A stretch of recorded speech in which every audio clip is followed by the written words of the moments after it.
Okay, so we start. So we do chapter 6 today. I haven't posted the midterm, but I will post by tomorrow. I'm thinking to change one question, but I have some difficulty to make some questions. I couldn't really find a good data set.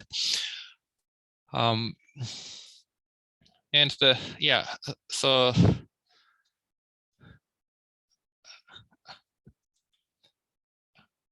I just quitted to use the waiting room. So now you don't really have any trouble to enter the room. So before if I didn't notice that you are in the waiting room, sometimes you have to wait, but I changed the setting. So just sorry for the inconvenience.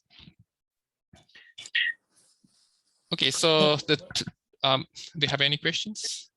I had a question about the exam. Oh yeah, sure. So what is the format for the exam? So it's similar to homework, slightly more towards data analysis, but it's similar to homework. So you are supposed to submit the PDF file in Canvas. And do you have any idea when the due date will be? If it's due date is the next Friday at 11:59 p.m. So I will post homework by tomorrow. So you will have at least 7 full days to answer it. Thank you.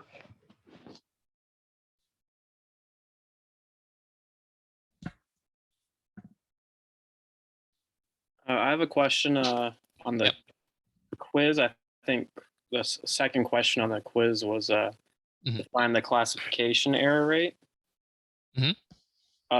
I think in all the like chapter 4 lecture or in the coding slides, it says the error rate, which finding it out that way is different. You have to take subtract that from 1 to get the classification error rate. Oh, sorry, the correct the accuracy and the error rate are. Yeah, I think it's just labeled differently in the slides. Okay, I will check it and okay. Yeah, if any error, I will make both answers full credits. So the quiz, the quiz on the last lecture, right? So 224. Actually, I mislabeled that. 224.1, right? Error rate. Second question. Okay. Yeah, I will double check it. Yeah. Any other questions?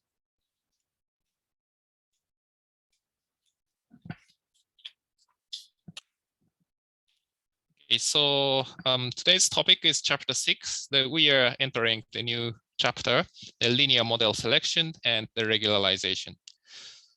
So the linear model, we have already given response variable and the predictor variables. So sometimes we say dependent and independent variables.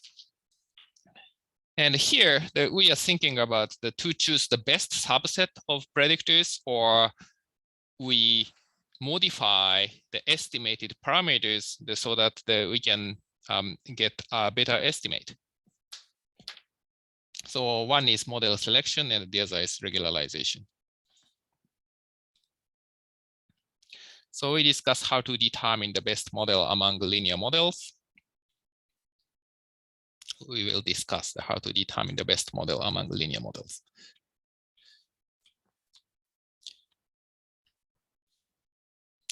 And at first, the training error is always a problem to choose the best model, because more complicated model, that we have a smaller training error. You can see that now this is residual sum of squares. I'm not exactly sure about these gray dots. But the residual sum of squares is getting smaller if the number of predictors is larger. But and also I think, and this is adjusted R square. Adjusted R square, the larger is better. And actually, the more complicated model, the more predictors, then adjusted R square gets closer to 1. even if adjusted R-square has some penalty on a larger number of predictors. So these methods have trouble. Oh, sorry, and these gray dots are probably sorry. The gray dots are the test errors, I believe. Just a moment. Oh, yeah.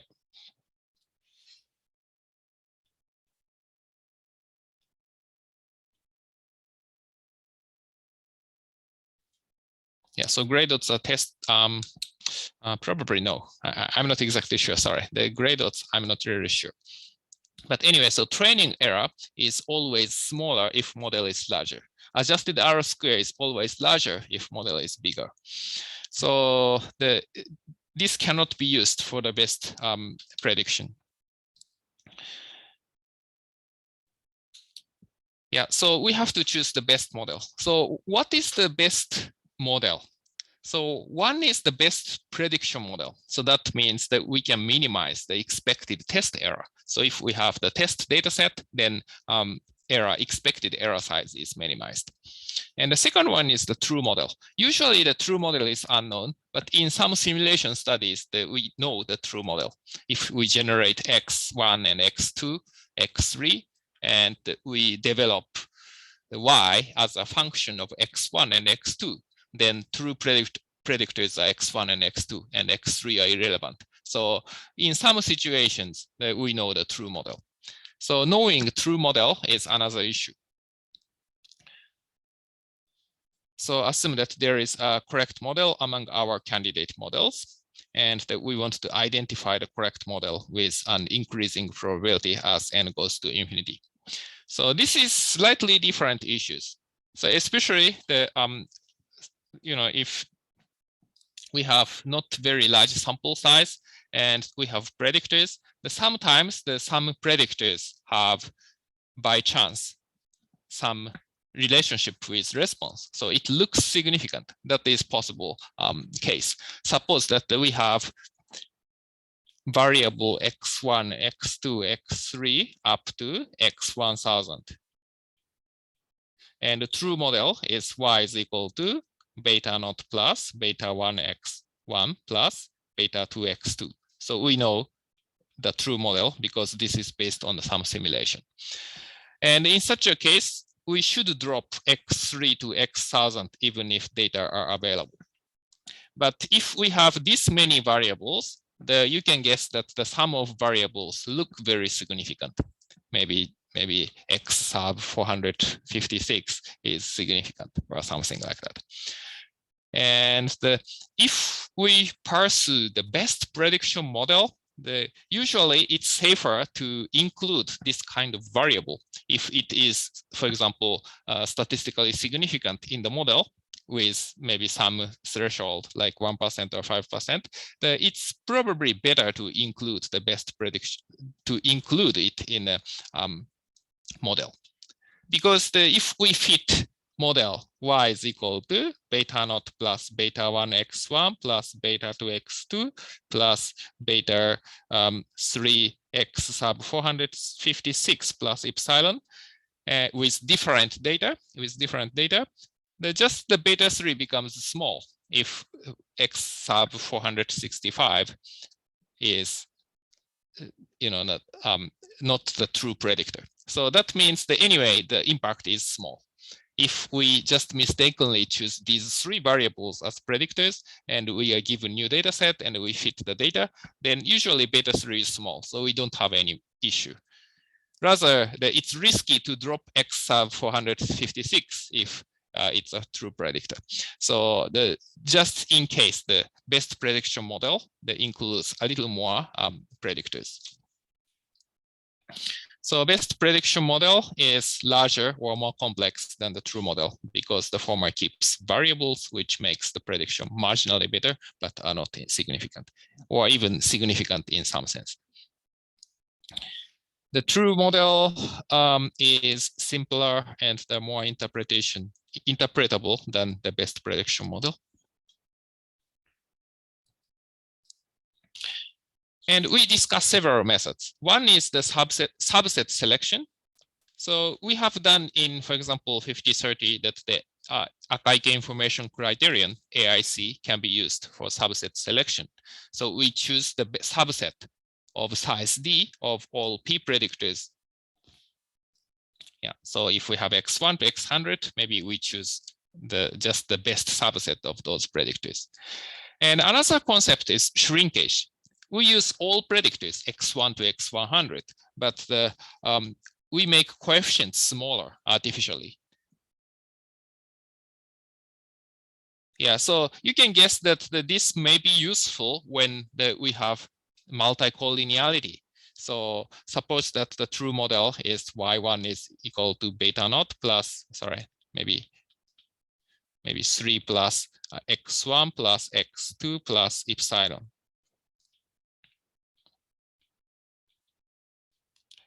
But the X1 and X2 has very high correlation. In such a case, it's possible that the estimated Y1 is the negative. Okay, so this is true model. This is estimated 3 minus X1 plus 3 times X2 plus epsilon. If X1 and X2 are almost the same variable, basically this quantity and this quantity are almost the same. You can see if X1 is equal to X2, both are almost equal to 2 times X1. So you can see that these are almost the same. So in this case, it's a kind of problematic if we have the larger coefficients. Right. Yeah, because suppose that, for example, X1 and X2 has some measurement error practically, then if estimated coefficient is larger in absolute value, it exaggerates, it inflates the noise. So it's somewhat reasonable to make these absolute value of these estimates smaller. So that may be useful technique for shrinkage. And another way is the dimension reduction. For example, that we fit the price index on unemployment rate, but we have 6 different the definition of unemployment rates. Then maybe we summarize those 6 variables, those 6 unemployment rates into one variable. Then we can, deduce the most information. For example, we take the average of these 6, or maybe more simply, for example, we have the unemployment rates for the 50 states in the US. And those are, okay, so different variables, but for example, to forecast the consumer price, the nationwide, the basically just aggregated unemployment rate is sufficient. So maybe we just calculate the weighted average of unemployment rate of United States by population. Then that variable may be sufficient.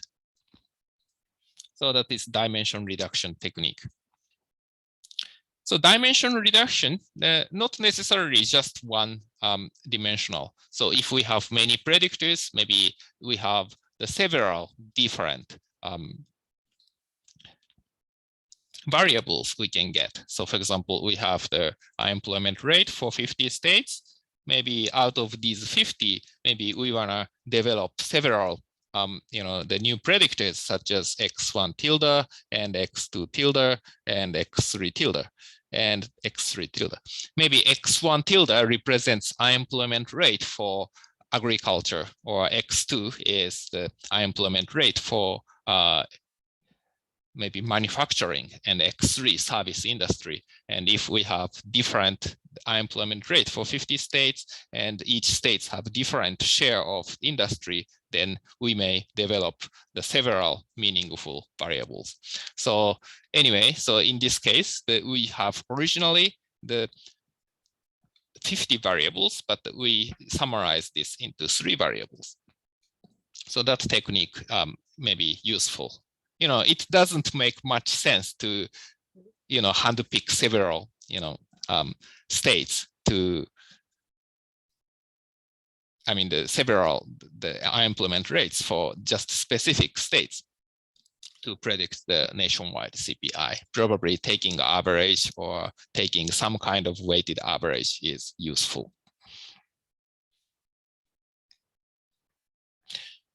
And the shrinkage and the dimension reduction are particularly useful when the number of predictors is close to n or even larger than n. So remember that the linear model is similar to solving the system of equations. So suppose that we have n observations, y is y1 to yn, and we have p variables, and that is basically n equations for p plus 1 unknowns. Right? So if p is larger than n, then we have trouble. So suppose that just think about the simple situation that we have only two observations, but we have the three variables, intercept x1 and x2. So beta naught plus the beta 1 x11 plus the beta 2 x12 plus epsilon, and the beta naught plus beta 1 x21 plus the beta 3 x22 plus epsilon. And we want to determine beta naught, beta 1, beta 2. Then we have two equations and three unknowns. So we cannot identify beta naught, beta 1, beta 2. Maybe we can pick just one, but which one we should choose. We need some criterion. Right? So generally, we have more parameters that we cannot really estimate parameters. Yeah, and this is also a problem to determine these observations, right? So because basically to estimate linear model that we use the least square method. That is basically we minimize a function of beta naught and beta 1 and beta 2. If we think about the log likelihood function, then this is quadratic. But if dimension is too high, we only have the two observations and we have the three parameters, that we have trouble to estimate it. So we need something to improve to consider this situation. We often say, we often say the large n, the large p small n problem. We have the too many predictors compared to sample size. So typical case is image analysis. So we consider the image, the maybe medical image of 200 by 200 dots. And that we have maybe 100 picture like this. And those are the pictures for cancer patients, maybe the possible cancer patients. And the doctor see which pictures suggest the malignant patients. So that means that we have 200 by 200 pixels pictures. So that means the dimension is 40,000 and the p is 40,000. Sorry, the 1, 2, 3. Sorry, maybe one redundant one. 40,000. And the sample size is 100. But this is totally possible case, right? So doctors has only 100 pictures of 200 dot by 200 dots. So p is much larger than n, but we have to make some reasonable decision. So for that purpose, that we have to use the shrinkage method or dimension reduction method. Shrinkage method is sometimes called regularization method.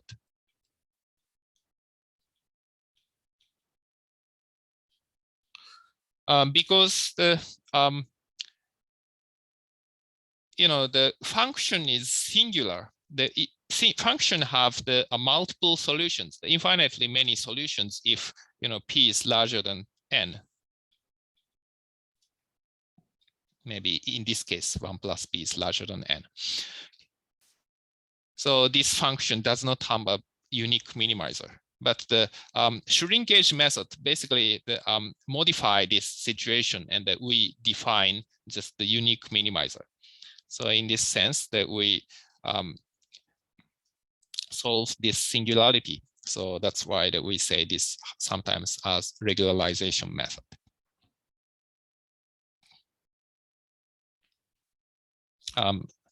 maybe still it's the general discussion. Do you have any questions so far? Okay. Yeah, and this section, this chapter discusses the these ones in 6.2 and the dimension reduction in 6.3. So there are okay. So at first the subset selection. So this has been done in Stat 5030, but also we repeat this. The best subset selection. So there are the two approaches. So one is out of n, we try all subset of the entire set of predictors and choose the best model. So if we have x1, x2, x3, okay, just I simply say 1, 2, 3, then possible subsets are 1, 2, 3. This is entire set, or 1, 2, or 2, 3, or 1, 3, or 1 only, or 2 only, or 3 only, or nothing. So we have 8 possible cases. And if we try the best one, then that is, the best one. So it's the very straightforward method. But of course, it takes much time, especially for large P. So if P is less than 10, we only have like the P is equal to 1024 possible combinations. So it's fine. But if P is 20, it's not plausible. So 2 to the power 20 is 1 million. So it takes probably too much time, even with today's computer. But of course, the good thing is it's straightforward and guaranteed to find the best, subset. And another way is the more, time efficient way. So stepwise selection. So start with the certain model and add or delete the one variable at that time. So this is a key to minimize AIC. Then we have the much less possibilities to consider. So we have so we can do it faster. So add, that means the forward selection, we said, then delete, the backward deletion, and maybe combination of the two, add and delete, add or delete at that time. Yeah, so suppose that we have P is equal to 10, then consider, for example, the forward selection. So original model maybe includes only intersect. Then we add one variable at that time. And how many, possible models to consider? If P is equal to 10, in the first step, we have the 10 possibilities. We add either x1, x2, x3, or up to x10. So we have 10 possibilities. And suppose we have one parameter, maybe x3 here. Then again, we add one more variable. So that means that we have only 9 remaining variables. So possibility is 9. So maybe next one is x7. Then next possibility, only we have 8 possibilities, x1 to x10, but not x3 or x7. So maybe that we add beta 1, x1, like that. And at some point we stop. If any additional variable does not help the model, then we stop here. We have to use some criterion, such as AIC, or I don't know, sometimes only significant predictor we want to add. So we need some stopping rule, but by some stopping rule that we finish. So in this case, okay, we choose 3 variables, but we only tried the 27 combinations. So out of, 10, 2 to the power 10. So out of 1024 combinations, we try only 27. Even if finally we have to add all variables, maximum is the summation from 1 to 10. So that is 55. So 55 combinations. So best subset selection 2 to the power 10, so 1024 combinations, but here only 55. And the backward deletion, it's the same thing. We start with the full model, y is equal to beta naught, beta 1x1, beta 2x2, up to beta 10, x10, and we choose 1 to drop. So we have 10 possibilities. If we have already dropped 1, then 9 possibilities next. So 10 plus 9 plus 8 plus up to 1. So 55. So forward selection, only 55 combinations we have to try. And the backward, 55. And the forward and the backward, I don't know theoretical upper bound, but still, the most of the time, it's just similar to 55, maybe slightly larger, maybe it's possibly 60, 70, 80, 100, but not as large as 1024. So this is realistic for really large P. But of course, no guarantee to find the best model among all combinations, right? So even if we go both backward and forward, it's not really guaranteed to reach the best model. For example, P is equal to maybe 4. Then the largest model is 1, 2, 3, 4. And the next largest one is 1, 2, 3. And 1, 2, 4. And 1, 3, 4. And 2, 3, 4. Then smaller models are 1, 2, or 1, 3, or 2, 3, or 2, 4, and 3, 4. And the smaller models are 1, maybe 1, 2, 3, 4. So something is missing, right? So we have 6 combinations. 1, 2, 1, 4 is missing. 1, 4 is missing.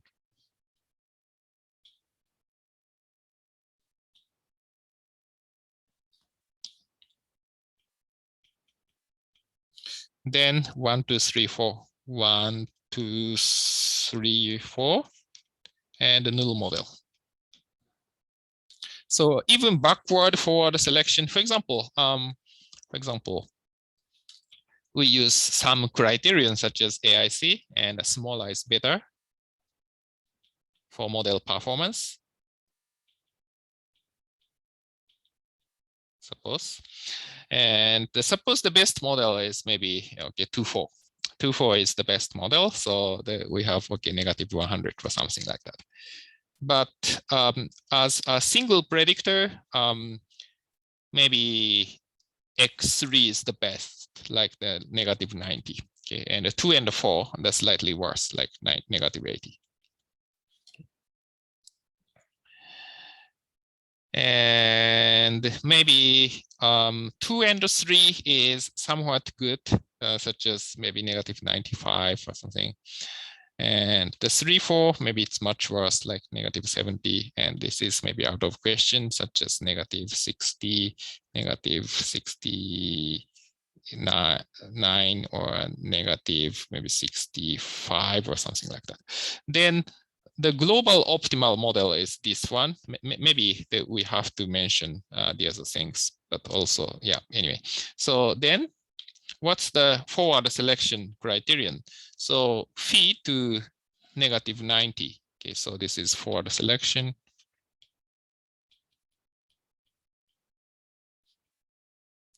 We start with the smallest model, the null model, and the add x sub 3 first. Then we have to add another predictor, and either 1, 3, or 2, 3, or 3, 4, because the 3 should be included. So we go here, right?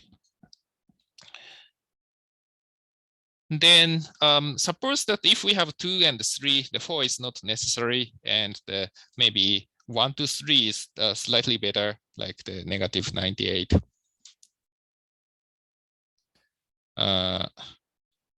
Yeah, I don't know. And maybe some other numbers.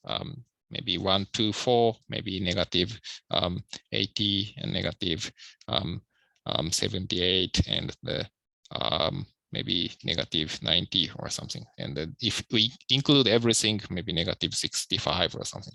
Then the 95 and the 98, then okay, we can drop either predictor 1 or predictor 2 or predictor 3. So we can go back to reduce the model, but either 1, 2 or 1, 3 or 2, 3. So we cannot improve it. So even if the forward and backward selection, we can go either upward or downward. Still, we cannot reach the absolute maximum.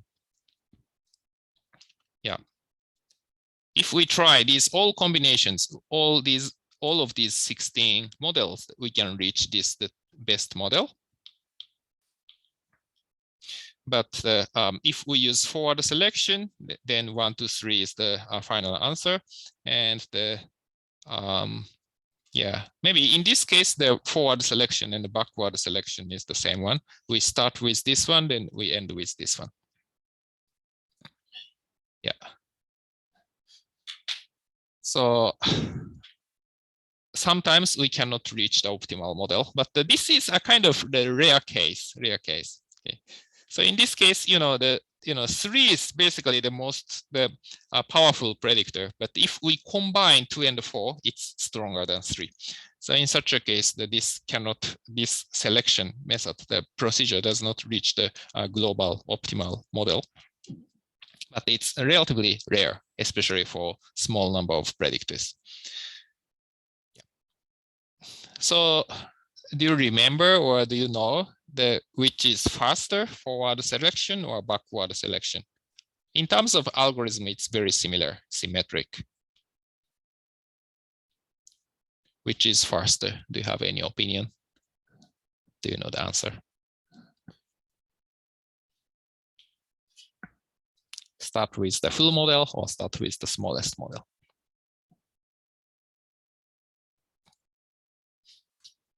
Anyone? I think that backwards selection backwards. Yeah. Sorry. What did you say? Backward. Backward faster. How many people think backward faster? I think backwards. Sorry, forward. Backward. Backward. Backward. So how many people think forward? Anyone? I think it's forward. Yeah. Because smaller is better. Yeah, you're right. Yeah, maybe I will give the one extra credits for you. Okay. Yeah, actually the forward is better, and yeah, you put it in a good way. So smaller is better, right? So larger model, it takes more time. If 4 variables, you don't really care. But suppose we have 100 variables. We start with the model with 100 predictors. It's very hard. Right? Sometimes we have even the estimation problem. When I was a student, the computer is much slower, so the difference is significant, even with like 30 predictors. Yeah, forward is faster. So if you have really large data set, you can start with forward selection, especially if you have too many predictors. It's good to try all univariate models first. We have 1,000 candidates of predictors, then we try the simple model. Yeah, that is a good way to go.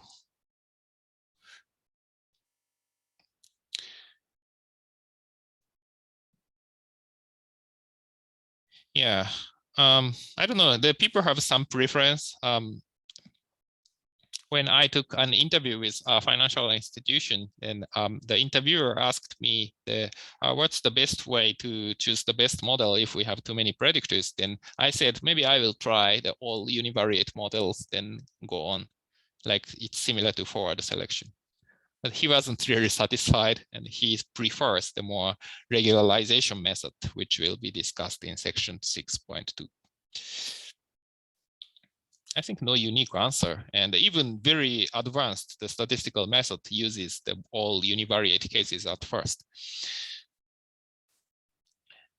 Okay, so what criterion can be used to choose the model? We need some criterion, right? And the one is the AIC. AIC is calculated by -2 times log likelihood plus 2D. So likelihood is a kind of -2 times log likelihood is similar to sum of squared errors.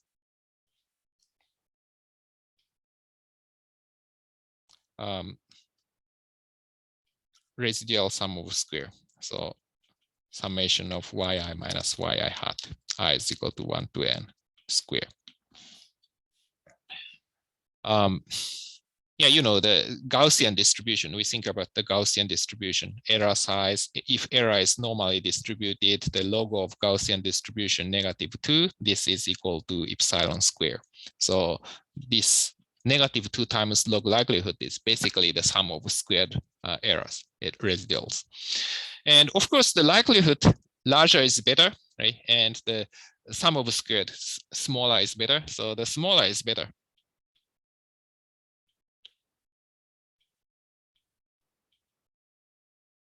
Right?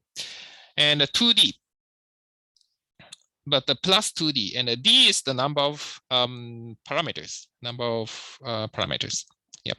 So in our case, we included the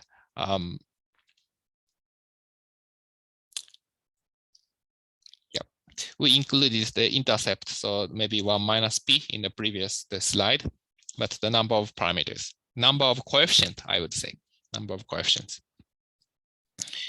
Yeah, so number of coefficients, also smaller is better, right? Simpler model is better. Simpler model is more robust usually.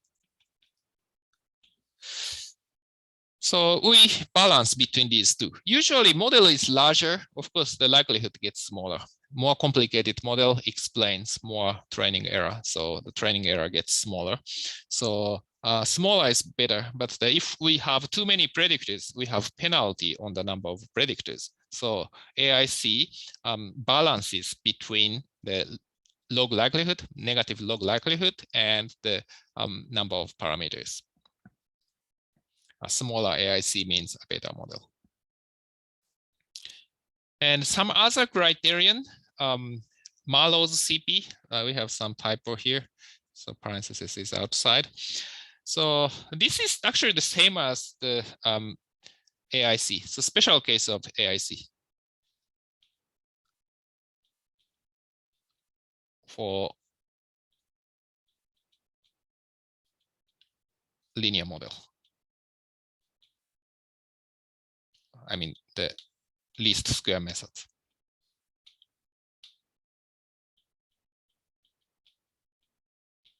Least square estimation of linear model. So really, we don't really have to cover. I think historically the Marlow's CP comes first, so that's why we have two things. So it's a special case. If you calculate the -2 times the log likelihood of the model plus the 2 times d, then except for some difference in the constant, we have the same quantity. And another one is the Chivals, the Bayesian information criterion. This is similar to AIC also, but you can see that the 2 was replaced by log of n. So penalty on d is larger. N is usually, they're larger than, 7, right? So log of n is larger than 2. So we have larger penalty on additional predictors. And often the people say the BIC is better to choose, better to get the true model. So in terms of prediction performance, possibly AIC is better.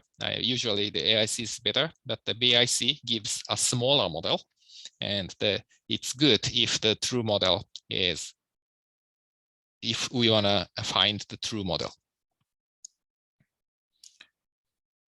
So here, the comparison between CP and the BIC and R square, the CP is the same as AIC here,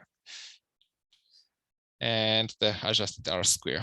And okay, so this is the number of predictors, so that is the model size, and this is CP or AIC, and this is BIC, and this is adjusted R squared. And the best model chosen is model with 6 predictors for AIC and 4 for BIC and 7 for adjusted R square. So this is the typically true.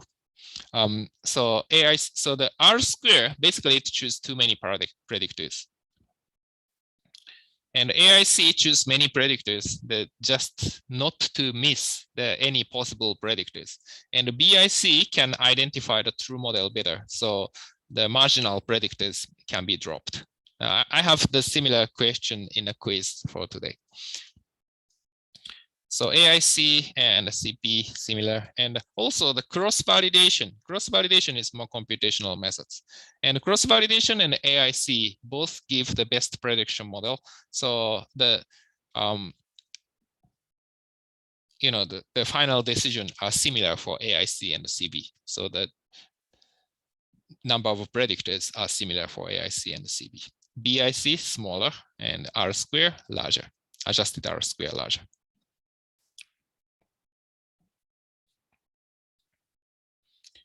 Yeah, so both AIC and CV can be used to select the best prediction model. It is known that both choose the same model as the sample size goes to infinity. AIC is much faster, but the CV is more computer intensive. But the CV is applicable for any model, but AIC needs likelihood function, which is hard to calculate for complex models such as the neural network, support vector machine, and so on. As computation gets much faster with today's computer, the CV is more common in many cases. So these days, the computational speed isn't really the binding condition. So for example, the Python becomes a popular language even though it's slow, because the time for coding is much more binding condition than computational speed. So the similar context applies. So AIC, basically we have to have the likelihood function. Neural network, theoretically, it's possible to calculate the likelihood function, but it's really complicated model, so it's not realistic to calculate it. So then cross-validation is much more feasible option.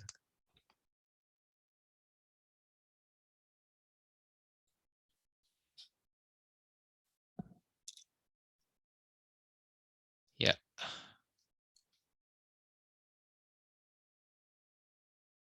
Yeah, so that's the case. And this is the, yeah, so the comparison of cross-validation and the BIC and the validation and test approach. And the point is that the cross-validation and validation approach is similar. Okay, so these are 6 and 6, so it's similar. And if we use BIC, it chooses slightly smaller model. So this is smaller. So practically, people just use BIC to choose a smaller model. Yep. AIC also has trouble when we have too many candidates of predictors. I don't really fully understand the theoretical context, but that can be true.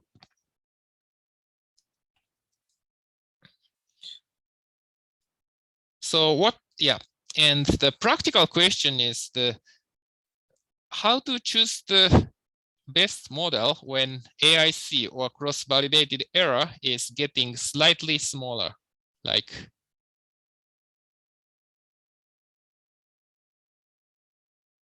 this. So this is the number of parameters, and this is AIC or CB.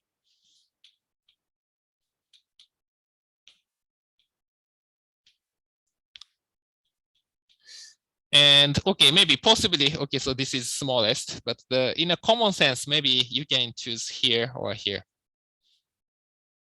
Okay, so sometimes the people just choose if the AIC or CV is small enough, to be exact, this AIC or CV, they can be estimated multiple times by resampling. So we have some confidence interval. So if the test error plus minus 1 standard deviation includes this one, then we sometimes just choose this one. So otherwise model gets too large. I mean, the theory for AIC or CV is just the minimum one is better. So we have to choose here. Maybe this is 20 and this is just 3. We have to choose 20. But if these have very small marginal difference, then we sometimes choose this part. So maybe p is equal to 3. People choose.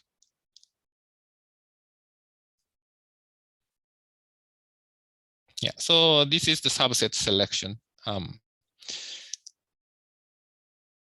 for models, prediction models. Do you have any questions?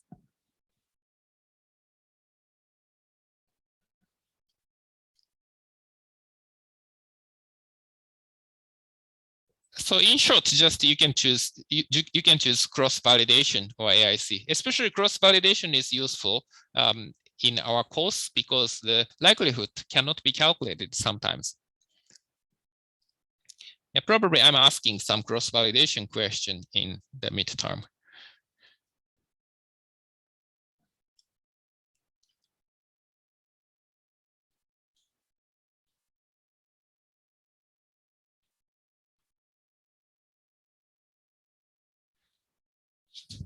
Yeah. So the next one is the regularization method or shrinkage method, section 6. So the shrinkage method, the idea is slightly different. So variable selection, large number of predictors is penalized, and the shrinkage method, the size of coefficients is penalized. So that's the difference.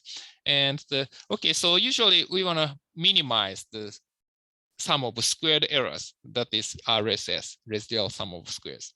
Then we want to minimize this loss function, which is the RSS plus lambda times the beta j square. Beta sub j is the estimated coefficients, and the lambda is some fixed constant. And usually we have j is equal to 1 to p, and we exclude intercept because intercept doesn't really matter for us. Just that is a shift. I mean, the overall level of the response variable, so it does not really matter. So usually the 1 to p. So RSS times lambda times the Euclidean norm, the square of Euclidean norm of beta. So the sum of squared beta j's. Yeah, so we penalize the large parameters, maybe caused by multi-collinearity, or I don't know, just we wanna simplify the model in the sense of the size of parameter.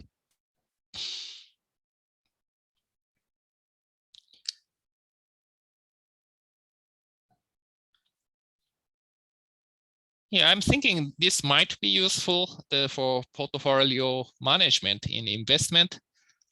If we want to minimize the risk, maybe you buy some stocks and you sell some stocks, you combine long and short positions. But if position is too complicated, that's not good. If you have the 2,000 stocks and many of them have long positions and many of them short positions, theoretically it has very small risk, but it sounds it's risky to have too many short stocks, too many stocks short. So it might be useful to penalize the size of coefficients, maybe size of positions. Yeah, so in this criterion, the beta becomes smaller than our least square estimates. And here is an example. So an example of rich regression, we fit some variable by these 4 predictors. An example, rich regression. Yeah, what's the? Sorry, I think that maybe the credit card balance on these 4 variables. Then check the coefficients. And here is the lambda value. And remember that the lambda determines the size of penalty on beta j square. So that means the lambda is equal to 0, then that is least square. Lambda is equal to 0 is least square.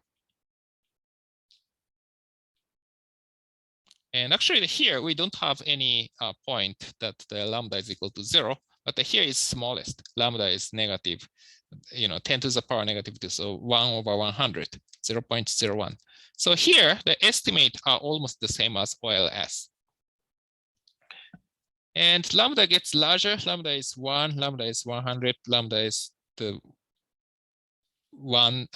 10,000. 10,000, yeah, 10,000. Then it gets smaller because the more penalty on the size of coefficients. So here, for example, the credit limit has the coefficient of 450 if lambda is 0.01. But if lambda gets 100, then that coefficient is only 150. It shrinks. So you can see why we call this method the shrinkage method. Yeah, so different variables have different behavior. For example, rating, that we have the slightly larger one, right? Because we want to make the coefficient for limit smaller, so that instead of that, we can make another coefficient larger, right? So in our scheme, this rich regression, the beta j square is penalized. So 450 has much larger penalty than this penalty on rating. Rating has the value of maybe 170. So 450 square is much larger than 170 square, right? So if we change this slightly smaller, it gets much smaller, 449 square. But still, it gets smaller by maybe 900. About if we get this larger by 1, it only gets larger by 340 approximately. So if blue one gets larger, red one gets smaller, then in total penalty gets smaller. So that's why sometimes it gets larger. Some coefficients gets larger. And this graph is another way to put this graph. So these are equivalent graph, but it shows differently. So because this x-axis is the ratio of the OLS estimate. So this is by OLS, least square method, ordinary least square. And this is by rich. So as lambda gets larger, this proportion, this ratio that gets smaller. This ratio lambda gets larger, this ratio gets smaller.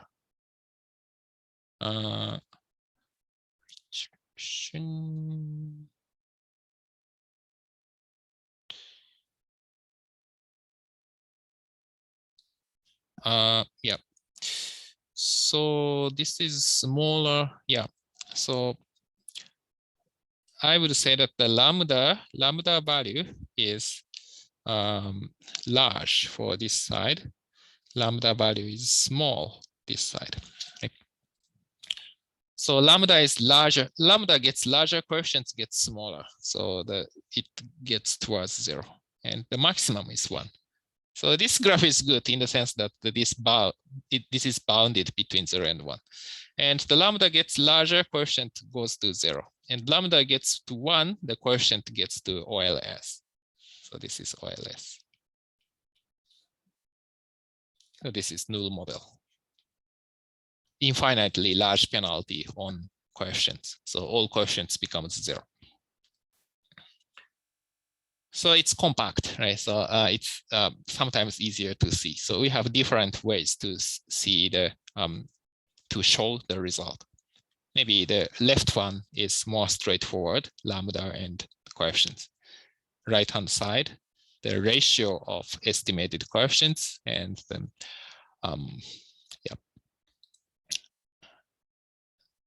coefficients itself.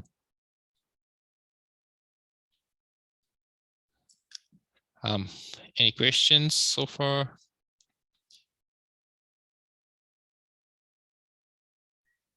Yeah, so some benefits and some advantages and disadvantages for the rich model, rich regression.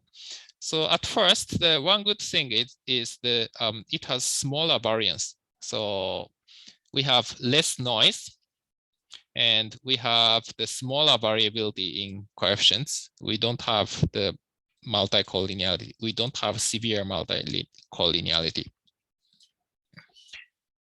And prediction performance may be possibly better for large P under severe multi-collinearity. And also, if P is larger than N, we cannot really estimate. So it's applicable when P is larger than N. That is the clear advantage over least square method.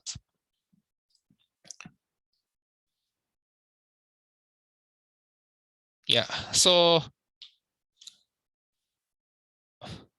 this is called regularization method because we can find the unique minimizer.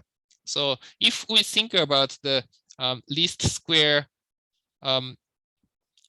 if the least square method, we minimize the RSS. So for example, that we try to minimize like this, the yi minus the beta naught minus beta 1 x1 minus beta 2 x2 square. And suppose we only have 2 observations, I is equal to 1 to 2.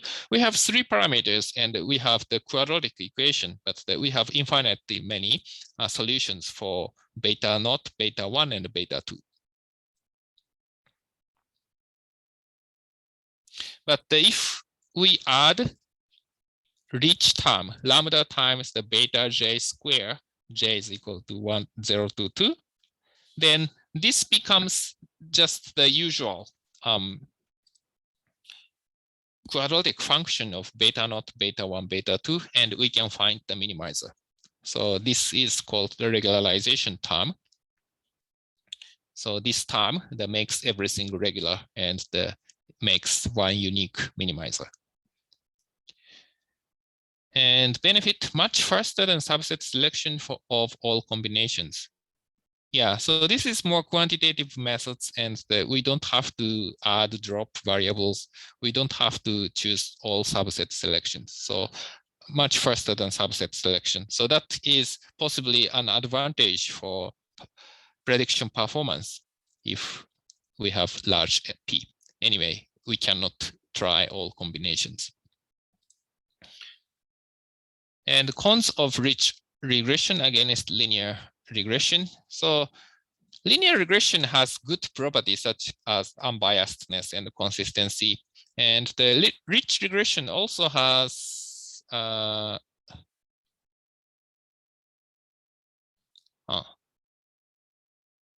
think some consistency, but the parameter estimates are biased. For finite n, we have biased estimates. So we artificially make coefficients smaller. So prediction performance is often worse when n is large and p is small.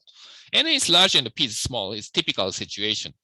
If you do some project, n is equal to 1,000, p is equal to 10, a typical case. Usually the rich regression performs worse than linear regression if we use just the mean square error as the usual criterion. Yeah.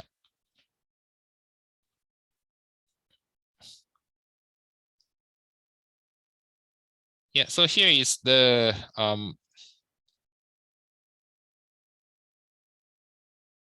yeah, how to choose lambda. So lambda is just a fixed number so far. We can choose lambda, but some optimal lambda here. So we can see this one. So this is based on simulation. So we know the true model and we know the true size of error. And based on each value of lambda, that we have some optimal point. So this okay, so this is the lambda, and this is mean square error of test set. Yeah, so this is the mean square error for test error set. So test error. And test error is minimized when lambda is at certain point. If lambda is too small, then basically the variance gets larger. Variance gets larger. Green one represents variance. And if lambda is too large, the bias is too large. Lambda is too large, that means we penalize parameters. So model becomes simpler. I mean, the smaller coefficients, and we have larger bias. So we have some optimal point for lambda for test error. And this is another way to show it.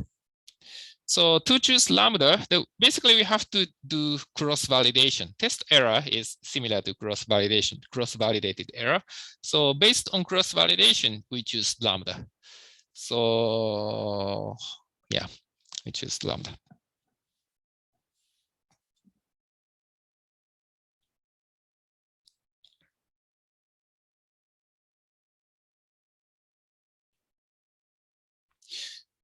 So sometimes we have more complicated situations, such as if we compare rich regression with some other models, maybe some specific linear regression, then we have to choose lambda, right? So for rich regression, so we have to use cross-validation. But to compare two models, we need another cross-validation. So sometimes we have to do the 2 layers of cross-validation, 2 steps of cross-validation.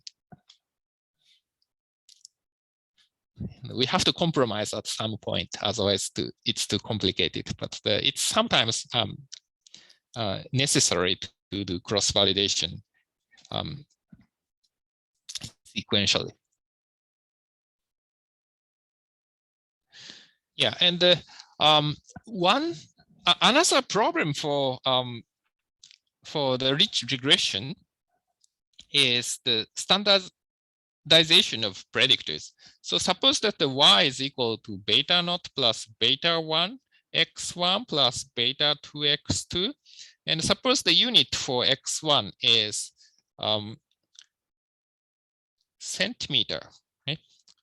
Then if we change the unit for x1 as meter, but just the same data, what happens? Then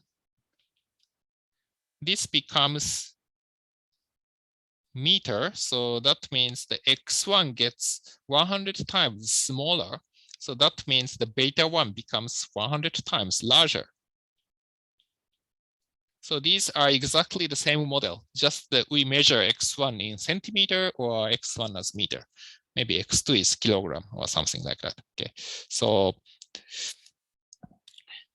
this is a problem because we penalize the coefficients.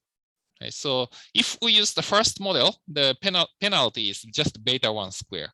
But the second model, the penalty is 10,000 times beta 1 square. So much different. So that means the model forces to choose much smaller beta 1. But that should be, so these are the same model. So the estimated coefficients, I mean, the beta 1 in the first one and the 100 beta 1 in the second one, those should be the same, right? So what should we do? Then usually to make it scale free, we standardize those x. So just that we make all x have standard deviation of 1. So to make rich regression result invariant in scale of predictors, all predictors should be standardized to have the sample variance of 1 or sample standard deviation of 1. So why we make all standard deviation the same? That is just subjective criterion, but just we want to make it scale free. I don't know if it's fair for this beta 2 or not, but just we standardize all predictors so that all predictors have standard deviation of 1. That may not be the best way, but at least it's reasonable to make it scale free. Any questions? I think the computer science people, they always standardize the variable in this way. If you are in computer science department, then you do some data analysis using neural network. Usually they standardize variables. Maybe the economists or maybe psychologists may be different. Maybe we want to interpret the variable coefficient itself. Right? So if x1 and x2 are both in dollar or something, then we don't want to change the scale for x1 and x2. That's possible, and it can be done. It can be done. So just if we see dataset as dataset and we don't care units, then standardization is one reasonable way. If you really care about unit, x1 and x2 are in the same unit, and we don't want to change the scale, then yeah, that is fine. But usually for rich regression, we standardize it. And Lasso is another method similar to rich. So in Lasso regression, the loss function is sum of the residual sum of squares plus lambda times summation of absolute value of beta j. So what's the difference between rich and Lasso? The rich regression, we have the beta j absolute value square. So that is rich. Lasso, this is, absolute value. Absolute value and the squared value, those are different. It behaves different, especially around 0. So this is y is equal to beta j square, and this is y is equal to absolute value of beta j. So penalty is much larger for absolute value up to beta j is equal to 1. And beta j is larger than 1. Actually, penalty is larger for rich regression. So basically, the rich regression avoids the too large parameters. Too large, if beta j is too large, we have severe penalty on it. And Lasso, if we have small beta j, but not 0, we penalize it hard. So that means, the Lasso is a guy that if the estimated model is y is equal to maybe 3 plus maybe 0.1x plus the 2 times x1, 2 times x2 plus 0.9 times x3. Lasso is really angry about this predictor because the coefficient is so small. So we drop this to 0. So that is Lasso. Maybe we make it smaller, like 0.7. We don't penalize it much, maybe 1.9 or something like that. So in Lasso, more estimated parameter is 0. So that can be useful in practical problems. We don't want to use too many predictors to explain why. So Lasso is in some sense something in between rich regression and subset selection. Subset selection, certainly that we choose only a small number of predictors. And Lasso, it's more quantitative methods about the coefficients, but it forces the model to make smaller number of predictors. So this is the size of lambda and the standardized coefficients. And you can see that the moderately large lambda, that we have small number of predictors. Okay, so suppose that we choose this lambda, then okay, so these predictors, so we have many predictors here, and also this black one. So coefficient becomes 0 for this specific lambda. And we only choose these 3 predictors in the model, red one and orange one and blue one. So originally we have maybe about 10 predictors with very small coefficient for many, but we dropped many and we only have 3 predictors here.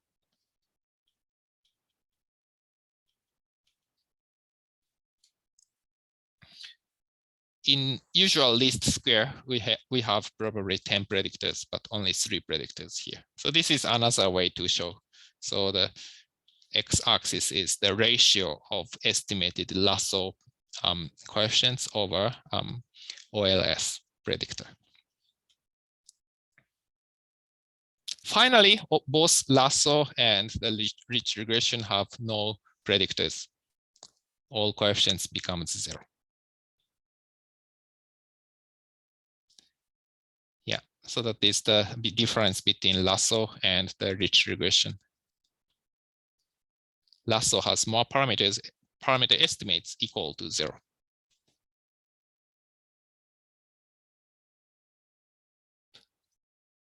Any questions?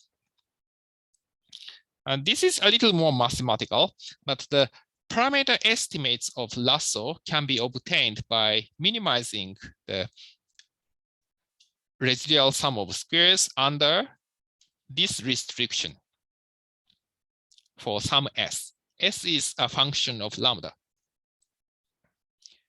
Yeah. So originally that we minimize RSS plus lambda times this term, but we can formulate this as that we minimize RS under the condition that the summation of the absolute value of beta j is less than s. And similarly, for rich regression, that we minimize RSS under this condition. So this is basically the diamond, and actually the maybe square. So this region, and for rich regression, so this condition is just the coefficients within this circle.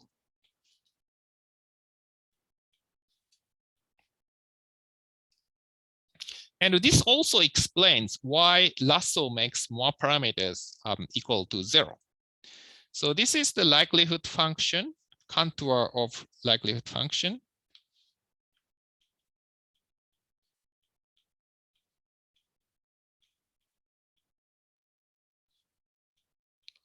Or contour of the RSS.